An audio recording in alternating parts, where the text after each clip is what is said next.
In the tranquil coastal town of Haverfordwest, Wales, a pair of twins named June and Jennifer Gibbons entered the world in 1963. From the outset, theirs was a bond unlike any other, a world shrouded in silence and mystery. As toddlers, their language development faltered, their words replaced by a symphony of whispers and gestures that only they could decipher. The outside world, with its cacophony of sounds and bustling crowds, seemed to frighten and overwhelm them. The Gibbons family, immigrants from Barbados, struggled to understand their daughter's strange and increasingly isolated behavior. The twins, inseparable and seemingly content in their private world, withdrew further into themselves. School became an ordeal, a place where their silence marked them as different, as outcasts in a world that craved communication. Their parents, bewildered and concerned, sought help from doctors and specialists, hoping to unlock the mystery behind their daughter's silence. Yet, despite numerous tests and consultations, no medical explanation could be found. June and Jennifer, it seemed, had retreated into a realm of their own, a world where words were deemed unnecessary and silence reigned supreme. Their silence, however, was not a void. It was filled with whispers, secret codes, and a language forged in the crucible of their unique and enigmatic connection. As June and Jennifer grew older, their bond intensified, becoming a fortress of solitude in a world that struggled to comprehend them. Their connection was not just a sibling bond, but a profound intertwining of souls, a unity that seemed almost otherworldly to those who observed them. Their secret language, a complex tapestry of invented words, syntax and grammar, became their sanctuary. It was a linguistic fortress, a place where they could retreat and be themselves without fear of judgment or misunderstanding.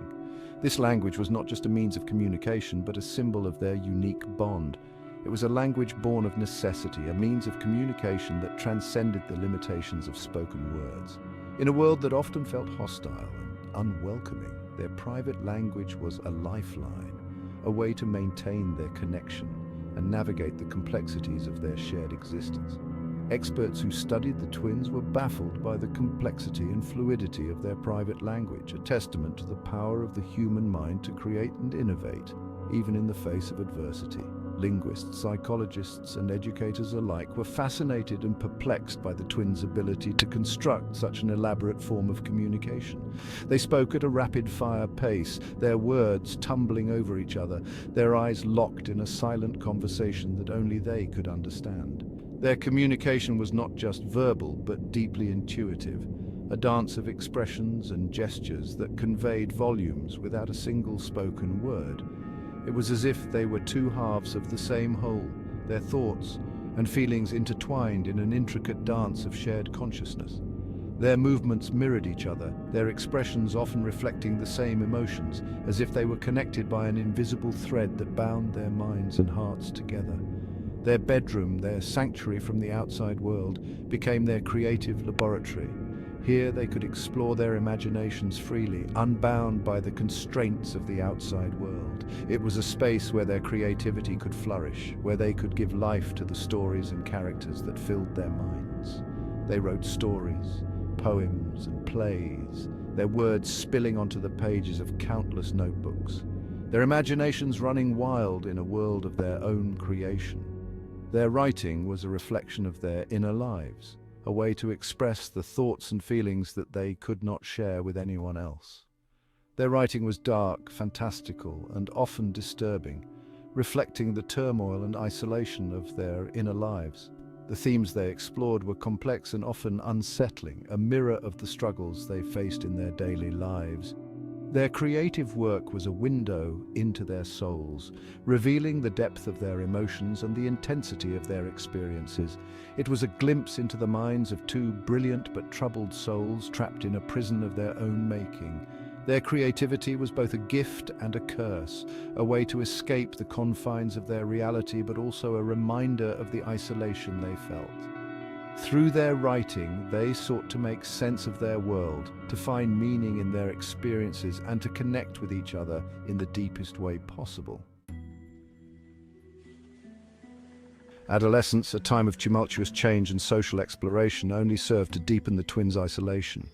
Their behavior became increasingly erratic, marked by fits of rage, bouts of depression, and a growing fascination with the occult. The line between their fantasy worlds and reality blurred, their writing taking on a sinister tone, reflecting their growing anger and frustration with the world outside their bedroom walls. They began to experiment with petty theft, vandalism, and other minor offenses, their actions seemingly driven by a desire for attention, a desperate cry for help that went unanswered. Their parents, at their wits' end, struggled to cope with their daughter's increasingly destructive behavior. The once quiet home was now filled with tension and fear, the silence shattered by the echoes of their daughter's rebellion.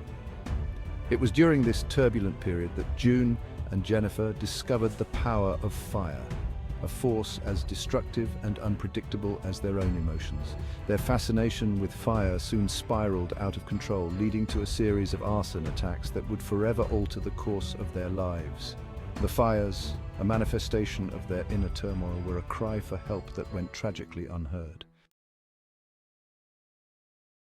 One fateful night, fueled by a potent cocktail of teenage angst and reckless abandon, June and Jennifer, two inseparable twins, found themselves on a path of no return. They set fire to a vacant building in their neighborhood, a place that had long stood as a symbol of neglect and decay. The flames, licking at the night sky, were a beacon of their desperation, a desperate attempt to break free from the shackles of their silence and make the world take notice of their pain and frustration. It was a cry for help, a way to express the turmoil that had been brewing inside them for years, a turmoil that words could never fully capture. The fire, though, was more than just a cry for help. It was an act of self-destruction, a manifestation of their self-loathing and their inability to connect with the world outside their shared existence. As they watched the flames consume the building, they felt a mix of fear and determination, knowing that their actions would have consequences but feeling powerless to stop themselves.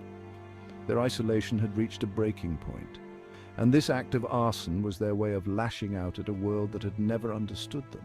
Their actions, though, had dire consequences. The fire quickly spiraled out of control, causing significant damage to the building and endangering the lives of those living nearby. The fire spread rapidly, and soon, firefighters were battling an intense blaze that threatened to engulf the entire neighborhood.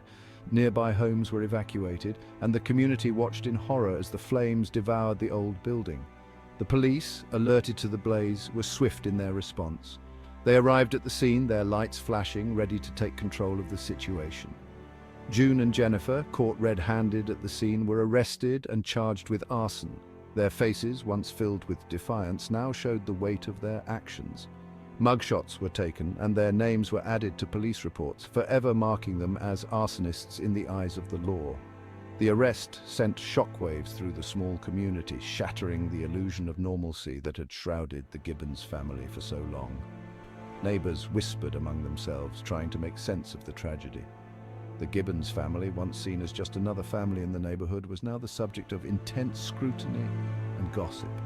Their secret, their strange and unsettling bond, was now a matter of public record, dissected and debated in the local newspapers and on street corners. Headlines screamed about the twins and their act of arson, and public records were examined for any clues that might explain their behavior.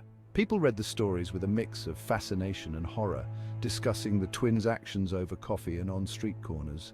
The twins, thrust into the harsh glare of the spotlight, retreated further into their silent world, their bond the only solace in a world that seemed determined to tear them apart. They sat back to back in their small room, looking out the window at a world that had never understood them, their silence now more profound than ever.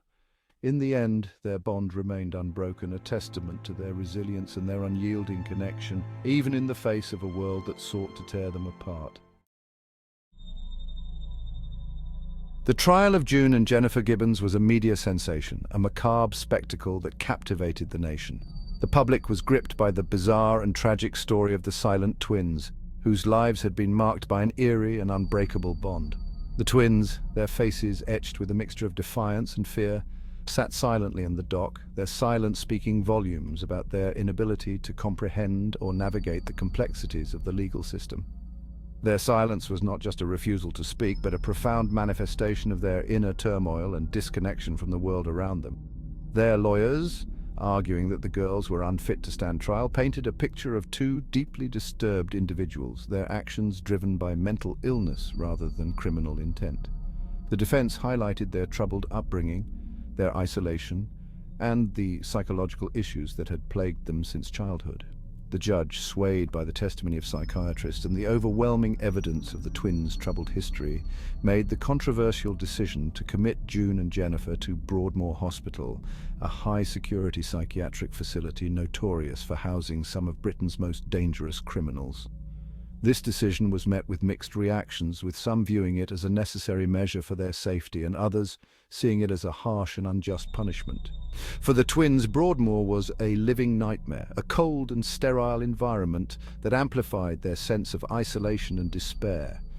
The stark institutional setting, with its barred windows and dimly lit corridors, only served to deepen their sense of entrapment and hopelessness.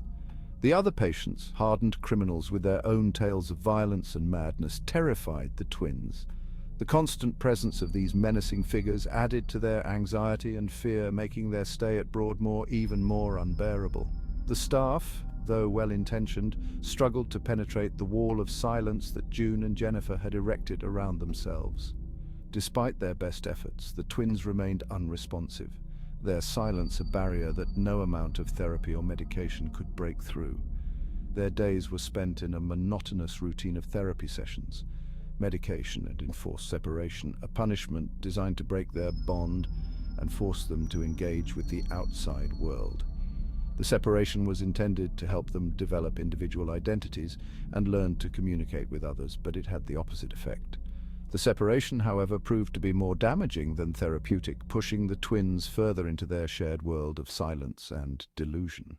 Their bond, though strained, was their only source of comfort and stability, and being apart only deepened their sense of loss and confusion. The isolation and the harsh conditions of Broadmoor took a severe toll on their mental health, leaving them more disconnected and despondent than ever before.